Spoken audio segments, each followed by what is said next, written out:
Valorant just dropped the 2026 cinematic. I watched it for the first time, and when I watched it, I had to like sit down and process everything because there's so much new lore, and I want to make a breakdown, a whole separate video just breaking down the lore. This is one of my favorite lores. For like a shooter game, this is pretty cool.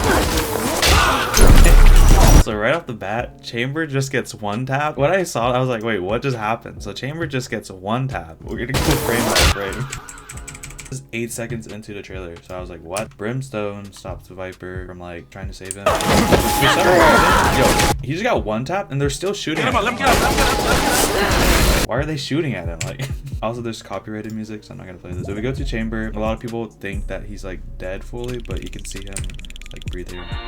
See that? He's like breathing. It looks like these agents, right, are inside of like a lab. You have like this blue glare that kind of gives you a hint on who this character is. Better look here. So this is Sage. Sage is almost dead. So this is Omega Sage, and they're like crystallizing. There's also a theory that every time Sage heals someone, so like uses her powers, that it shaves off some of her life. So this is kind of like supporting that theory, but yeah, it's just a theory. So notice how I said Omega Sage. What does that mean? There's like two worlds. So there's Alpha Earth, and that's like the agents that we play, and then there's Omega Earth, so then like the opponents. So you get some pretty cool lore with Breach. You'll see that he's working on something here, and then he's working on more here. He's making prosthetics, which is really cool that they added that. And then you might have missed it, then you also see a prosthetic arm here, which is really cool.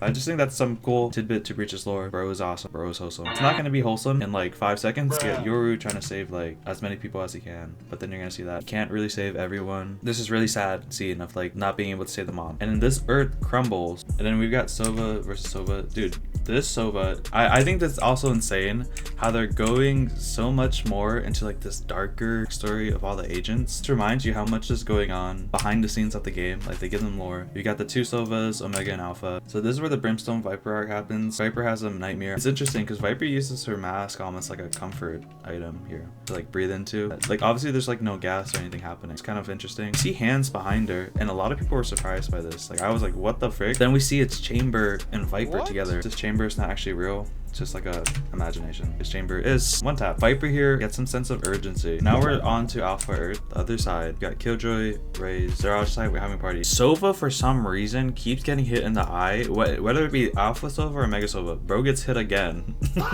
He keeps getting hit in the eye. We got Breach, we got Viper. This whole scene, like this whole sequence here is so sick. So this whole time Brimstone's kind of been the one in charge. Viper's kind of the one in charge now. So it's really cool to see how different the dynamic is when Viper's in charge. Like this is cruel energy. I'm seeing a lot of discourse of people thinking like, who's the good guys, who's the bad guys between Alpha and Omega agents. I wouldn't even say there's really a good guy or a bad guy. It's kind of like how you see it. It's like if you're playing an actual Valorant game, you're the good guys, they're the bad guys, but then the other team's like, oh, we're good, they're bad. You know what I mean? So like, Raze gets taken in front of Killjoy, tries to blind Sova, shock dart, boom, dead. Then here's probably the most brutal fatality of them all. This shot here is beautiful because it reminds Viper who she's doing this for, why is she fighting. For Chamber. She gets angry. I'm just gonna let the sequence speak for itself.